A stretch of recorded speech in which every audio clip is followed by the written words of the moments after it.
Kembali lagi di Breaking News, fokus perhatian kami masih tertuju pada rangkaian sidang isbat penetapan 1 Syawal 1447 Hijriah atau penetapan Hari Raya Idul Fitri 2026 oleh Kementerian Agama Republik Indonesia. Masih dalam rangkaian awal untuk saat ini di pukul 4 sore waktu Indonesia bagian Barat, sementara di beberapa titik, terutama di wilayah Indonesia Tengah dan Timur, ini masih dalam persiapan menuju pantauan hilal karena selisih waktunya 1-2 jam dari Jakarta yang berada di kawasan Indonesia Barat. Nah, Kementerian Agama akan menggelar sidang isbat kali ini untuk menetapkan Lebaran tahun 2026 di Auditorium Kantor Kemenak Jakarta Pusat. Lalu proses dari penentuan 1 Syawal ini, bagaimana kemudian kita juga memaknai Idul Fitri tahun 2026 dengan segala dinamika dan tantangannya. Saya akan bahas ini bersama dengan narasumber saya yang sudah bergabung di Studio Kompas TV Jakarta. Bergabung saat ini Ketua Bidang Fatwa dari Majelis Ulama Indonesia, Asrorun Niam Soleh. Assalamualaikum Pak Niam, selamat sore. Terima kasih sudah datang. Kabar sehat ya Pak ya? Alhamdulillah sehat terus. Alhamdulillah, terima kasih sudah bergabung bersama kami. Ini hal yang sebetulnya kalau kita lihat dalam menyambut Ramadan, menyambut Idul Fitri, Idul Adha juga, itu kan selalu melihat momen sidang isbat.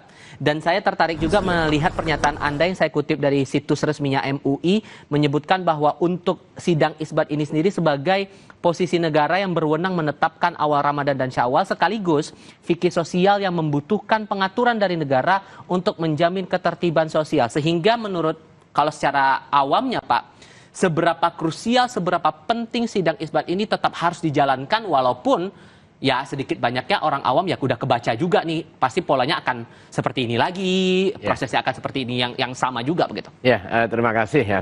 Sebenarnya penetapan awal bulan khususnya yang terkait dengan pelaksanaan ibadah, yang pertama Ramadan berarti terkait dengan pemulaan pelaksanaan puasa, kemudian Syawal, pengakhiran pelaksanaan puasa, dan juga awal Dzulhijjah untuk menentukan pelaksanaan ibadah haji. Ini berkaitan dengan masalah keagamaan, akan tetapi berkorelasi dengan hal yang bersifat saintifik, yaitu soal disiplin ilmu astronomi. Nah, karena ada dua dimensi di situ, dimensi ibadah yang bersifat personal, tetapi penetapannya membutuhkan kehadiran negara karena ini terkait dengan urusan kebersamaan dan juga urusan sosial. Nah, untuk kepentingan tertib sosial, maka di dalam konteks keagamaan, otoritas yang diberikan di dalam penetapan itu tidak kepada individu-individu atau kelompok-kelompok, tetapi diberikan kepada ulil amri. Ini mirip juga ketika ada aturan masalah fikih pidana misalnya ya.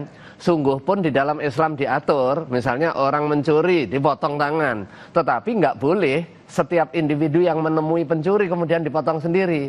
Tetapi itu otoritasnya adalah ulil amri. Tidak boleh masing-masing merasa punya otoritas. Jadi kesannya kayak hakim sendiri. Betul, gitu ya? nggak boleh. Nah, demikian juga terhadap masalah-masalah fikih yang terkait dengan urusan sosial.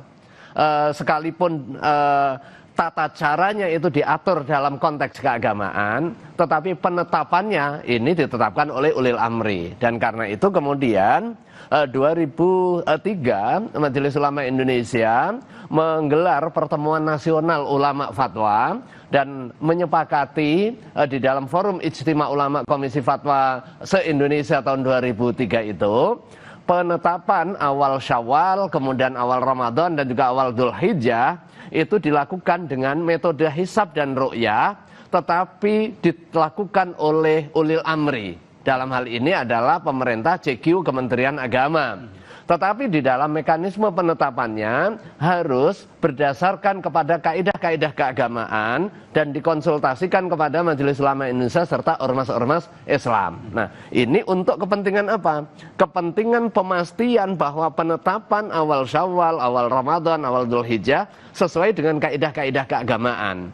Sungguh pun demikian, ketika sudah ditetapkan oleh ulil amri, maka seluruhnya harus memiliki komitmen ketaatan untuk mengikutinya.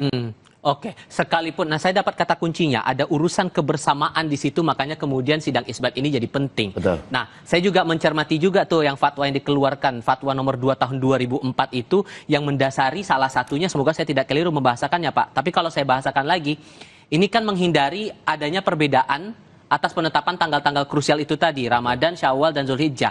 Tapi kalau kita lihat dinamikanya, ada juga tuh momen saat pemerintah menetapkan tanggal sekian dari kelompok tertentu punya metodologi sendiri. Sehingga sebetulnya yang publik ingin tahu sebetulnya saat proses sidang isbat itu terjadi, saat perbedaan itu muncul di gelaran sidang isbat, prosesnya gimana Pak sampai akhirnya keluar keputusan tanggal sekian untuk Ramadan, Zulhijjah, dan Syawal? Ya, terima kasih ya. Soal mekanisme penentuan awal Syawal, awal Ramadan, dan juga awal Dzulhijjah itu kalau di dalam bahasa fikih masuk kategori masail fiqhiyah yang mukhtalafi. Masalah fiqhiyah yang memungkinkan terjadinya perbedaan pandangan karena perbedaan metodologi. Akan tetapi lagi-lagi kalau ini masuk kategori fikih ijtimai atau fikih sosial, maka dibutuhkan sedapat mungkin untuk takrib, pendekatan metodologisnya. Karena itu forum yang dilaksanakan oleh Majelis Ulama Indonesia 2003, kemudian ratifikasi melalui fatwa nomor 2 yang tadi disampaikan tahun 2004, kemudian konsensus di tingkat regional antara Menteri Agama Brunei, kemudian Indonesia, Malaysia, dan juga Singapura, merumuskan satu kriteria yang bisa dipedomani secara bersama-sama. Dan ini juga sejalan dengan ketentuan fikih. Intinya puasa dengan cara melihat hilal dan akhiri dengan cara melihat hilal. Nah, mekanisme pelihatan hilal harus didahului dengan apa? Dengan hitung-hitungan hisab atau hitung-hitungan astronomis.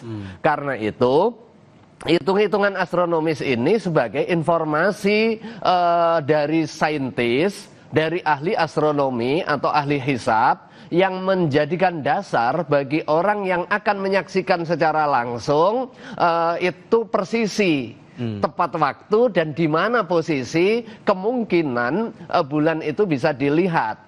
Karena itu begitu informasi dari disiplin ilmu astronomi bahwa bulan ini sudah di atas ufuk. Setelah di atas ufuk belum cukup. Apakah memungkinkan secara teori bisa dilihat? Muncullah apa yang disebut sebagai kriteria imkanur ru'yah. Kriteria ketinggian hilal yang memungkinkan bisa dilihat. Baik oleh alat maupun dengan mata telanjang. Nah, kriteria yang disepakati oleh saintis dan kemudian ditetapkan oleh negara-negara Mabims itu dengan ketinggian hilal 3 derajat, sudut elongasi 6,4 derajat. Nah, inilah yang jadi konsensus. Apakah konsensus ini memungkinkan untuk berubah? Memungkinkan jika ada temuan saintifik yang lain, gitu. Nah, setidaknya hingga hari ini konsensus yang menyatakan bahwa bulan itu memungkinkan bisa dilihat jika memenuhi kriteria minimal ketinggian 3 derajat, sudut elongasi 6,4. Nah, sekarang kondisi faktual hari ini gimana? Nah, di belahan timur dan tengah dia sudah wujud, tetapi belum memungkinkan karena tidak memenuhi kriteria. Nah, yang paling tinggi itu posisi ada di ujung Aceh, biasanya di Sabang. Sekarang mau menggunakan titik di Lokngah. Nah, kalau di Sabang informasinya ketinggiannya antara 2,9 sampai 3 derajat, tetapi sudut elongasinya belum sampai 6,4. Tetapi nanti makanya ada informasi di Lokngah sudah memenuhi kriteria minimal. Nah, jadi setelah adanya informasi saintifik berdasarkan ahli astronomi dikonfirmasi melalui penglihatan. Dengan demikian hasil sidang isbat nanti sangat dipengaruhi dengan konfirmasi penglihatan dari para petugas di lapangan apakah mampu melihat atau tidak. Nah, itu dia yang juga kita masih akan tetap pantau di beberapa titik daerah yang tersebar 117 titik yang sudah ditetapkan oleh Kementerian Agama itu tadi, Pak. Termasuk yang kita kita mau coba lihat juga nih, kita sekarang bergeser dulu ke wilayah Indonesia Timur. Di sana Kementerian Agama bersama BMKG, tim Rukyatul Hilal, serta unsur terkait menggelar pemantauan hilal penentuan 1 Syawal 1447 Hijriah di Hotel Waigeo, Kota Sorong, Papua Barat Daya. Tim gabungan di sana menyiapkan teropong bintang beserta sejumlah perangkat pendukung lain. Data hasil pantauan ini nanti akan disampaikan kepada Kementerian Agama apakah pantauan hilalnya terlihat atau tidak. Dan sekarang kami akan bergabung sedikit wilayah Indonesia Timur. Tadi sudah kita dengar laporan langsungnya, terutama di Sorong, bahwa hilal tidak terlihat di sana. Kita akan coba tinjau titik lainnya di wilayah Indonesia Tengah dan Indonesia Barat. Nah, pantauan hilal untuk penetapan awal Syawal 1447 Hijriah berlangsung saat ini di Observatorium Unismuh Makassar, Sulawesi Selatan. Lokasi ini dipilih karena berada di lantai 18 gedung kampus sehingga punya jangkauan pandang yang lebih luas untuk mengamati posisi bulan. Persiapan pantauan hilal di sana dijadwalkan mulai pada pukul 4 sore waktu Indonesia Tengah atau 3 sore waktu Indonesia Barat. Selain itu, kita mau ajak Anda melihat pantauan hilal di Makassar, Sulawesi Selatan, persisnya di Observatorium Unismuh Makassar. Sudah siap dengan laporan langsungnya nanti Gufron Lamataha. Dan untuk posisinya sekarang, Gufron, apakah sudah terlihat untuk hilal sejauh ini? Teleponku, Kak.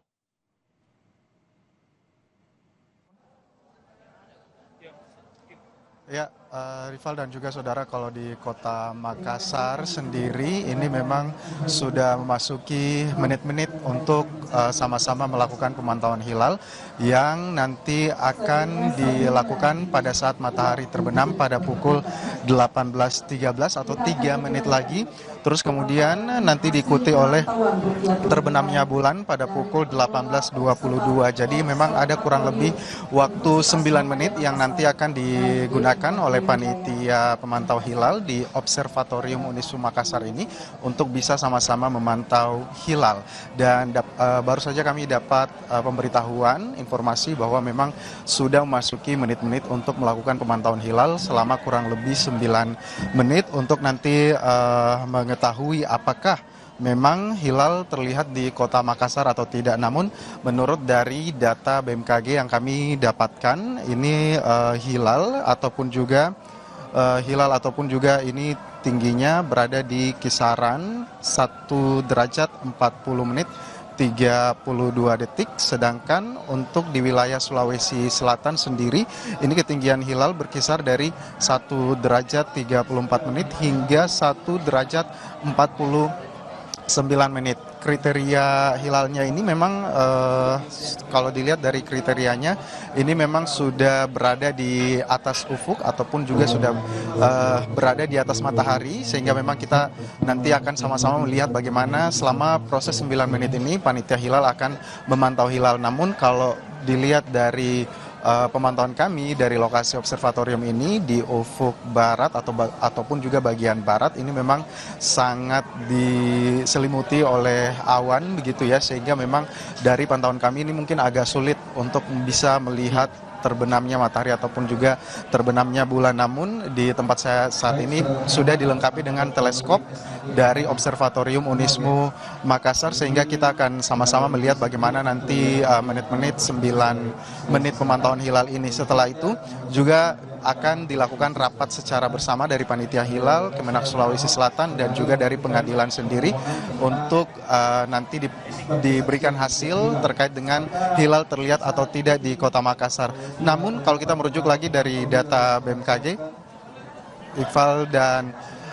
Iqbal dan juga saudara, kalau kita lihat memang ini adalah situasi pemantauan hilal di Observatorium Unismuh Makassar. Kalau kita lihat lagi dari data BMKG yang kami terima, Iqbal dan juga saudara, kriteria hilal kelihatannya memang ini sudah terpenuhi karena memang di atas matahari. Namun ketinggiannya ini masih belum tinggi ataupun juga masih berada di bawah kriteria Mabims. Di Makassar sendiri ini memang tinggi hilalnya berada di 1 derajat, sedangkan untuk kriteria Mabims itu, kriteria Ikmanul Rukyat, ini minimal harus berada di atas 3 derajat di atas matahari. Sehingga memang menurut BMKG ini tidak terlihat, sedangkan untuk sudut elongasinya sendiri pun di bawah kriteria Mabims, yaitu berada di 5,27 derajat. Sedangkan seperti yang kita ketahui, kriteria Mabims ini sudut elongasinya harus di atas 6,4 derajat. Namun kita berharap Tifal dan juga saudara di Indonesia bagian barat ini diharapkan bisa melihat hilal dengan ketinggian Mabims dan juga sudut elongasi yang ditetapkan oleh Mabims. Dari data BMKG yang kami terima juga hilal di Banda Aceh ketinggiannya sudah sampai dengan Mabims, namun sudut elongasinya masih di bawah dari kriteria Mabims. Tifal. Karena ini masih di tahap awal, jadi belum bisa dipastikan hilal terlihat atau tidak. Kemungkinannya akan berapa lama setelah 9 menit mereka memantau hilal, akan berapa lama makan waktu untuk rapat dan baru diputuskan hilal itu terlihat atau tidak? Gufran. Baik, setelah 9 menit melakukan pengawasan, kemudian nanti mereka akan lakukan rapat kurang lebih 10 menit, barulah setelah 10 menit itu mereka mengumumkan di peserta ataupun juga pemantau hilal yang ada di sini untuk kesimpulannya hilal terlihat atau tidak, karena setelah melakukan rapat pun mereka harus mengambil saksi begitu ya yang telah disediakan. Untuk saksi ini akan ditanya apakah melihat hilal atau tidak, kemudian ditandatangani, barulah hasilnya akan diserahkan ke Kementerian Agama Republik Indonesia di Jakarta untuk hasil sidang isbat nanti. Ival. Gufran Lamataha melaporkan langsung dari Makassar. Kita akan bertemu dengan Anda lagi sebentar lagi saat hasilnya betul-betul akan keluar dari Universitas Muhammadiyah Makassar.